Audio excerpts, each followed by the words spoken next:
Halo Sobat Kripto. Hari ini kita akan membahas sesuatu yang sangat menarik tentang pergerakan Bitcoin di tahun ke-2025.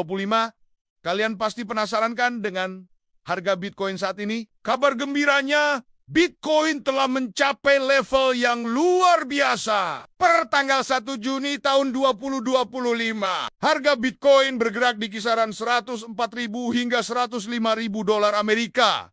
Fantastis, bukan? Nah, bagi teman-teman yang penasaran berapa nilainya dalam rupiah, mari kita breakdown sama-sama. Dengan kurs rupiah terhadap dolar AS sekitar 16.270 rupiah. Satu Bitcoin setara dengan 1,69 miliar sampai 1,71 rupiah. Bayangkan, ini adalah pencapaian yang benar-benar mengagumkan. Yang lebih menarik lagi, berbagai platform kripto terpercaya seperti CoinMarket, Indodax, dan Coinbase menunjukkan tren yang konsisten. Harga Bitcoin bergerak stabil di kisaran 1,69 hingga 1,74 miliar rupiah. Ini menunjukkan kepercayaan pasar yang sangat kuat terhadap Bitcoin. Tapi ingat sobat, investasi kripto tetap memerlukan kehati-hatian dan pemahaman yang baik. Jangan tergoda untuk menginvestasikan seluruh tabungan kalian. Selalu lakukan riset mendalam dan gunakan dana yang memang siap untuk berisiko. Kenapa sih harga Bitcoin bisa mahal banget? Nah, pertama-tama Bitcoin itu unik karena jumlahnya terbatas. Cuma akan ada 21 juta Bitcoin di dunia, gak lebih. Bayangkan aja seperti karya seni langka atau barang koleksi yang limited edition. Semakin sedikit yang tersedia, biasanya harganya makin tinggi kan? Yang bikin makin menarik, setiap 4 tahun sekali ada yang namanya Bitcoin halving. Ini kayak sistem otomatis yang bikin Bitcoin baru yang dihasilkan jadi setengahnya. Jadi, semakin lama Bitcoin baru yang masuk ke pasar semakin sedikit. Tapi bukan cuma itu aja. Sekarang makin banyak orang dan bahkan perusahaan besar yang mulai tertarik sama Bitcoin. Mereka lihat Bitcoin sebagai investasi masa depan, seperti emas digital. Nah, ketika permintaan tinggi tapi barangnya terbatas, ya harganya otomatis naik. Terus,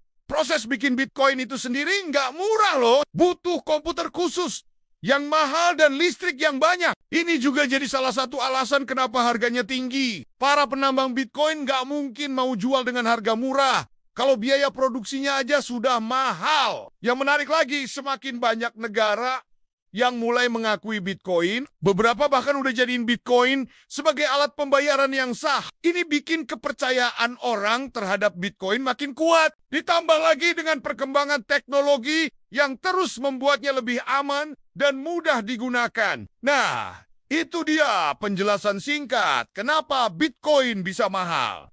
Tentang negara-negara yang memiliki Bitcoin. Siapa sangka beberapa negara ternyata sudah mulai mengoleksi aset digital ini. Tahukah kalian? Amerika Serikat ternyata menjadi salah satu pemegang Bitcoin terbesar di dunia dengan kepemilikan lebih dari 200.000 Bitcoin. Tapi tunggu dulu, sebagian besar Bitcoin ini sebenarnya berasal dari penyitaan kasus-kasus kriminal.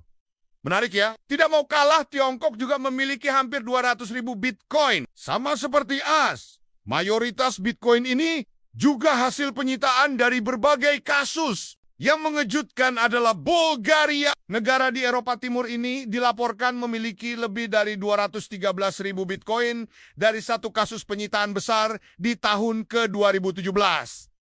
Nah, yang paling unik adalah El Salvador. Mereka adalah negara pertama yang menjadikan Bitcoin sebagai alat pembayaran yang sah. Saat ini, mereka memiliki sekitar 6.000 Bitcoin dan terus menambah koleksinya. Ini bukan sekadar tren, tapi strategi ekonomi nasional mereka untuk meningkatkan inklusi keuangan dan mempermudah pengiriman uang dari luar negeri. Bhutan juga punya cerita menarik. Mereka memanfaatkan sumber daya hidroelektrik mereka untuk menambang Bitcoin.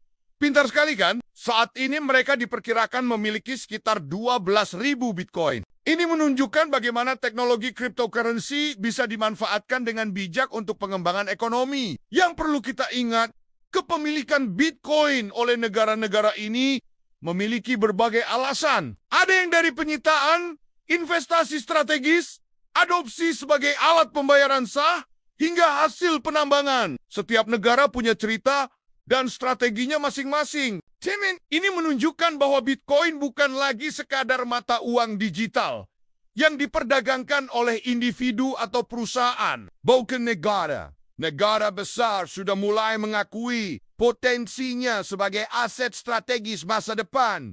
Bagaimana menurut kalian? Apakah negara kita juga sebaiknya mulai mempertimbangkan untuk memiliki Bitcoin? Tulis pendapat kalian di kolom komentar ya. Terima kasih sudah menonton video ini sampai akhir. Jangan lupa like, subscribe, dan share ke teman-teman kalian yang tertarik dengan dunia kripto. Sampai jumpa di video berikutnya.